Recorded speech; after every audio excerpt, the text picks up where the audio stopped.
Всем привет! Сегодня у меня в ремонте испаритель на морозильную камеру, 4 полочки. Алюминиевый испаритель прогнил, произошла утечка фреона. Сейчас заменю на медную трубу.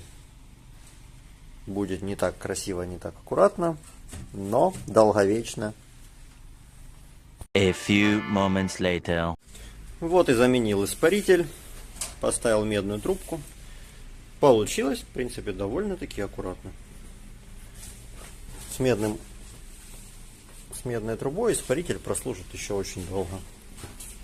Если вам нужен ремонт холодильников, как новых, так и бэушных, вот таких вот, либо вот таких холодильников, side by side, обращайтесь.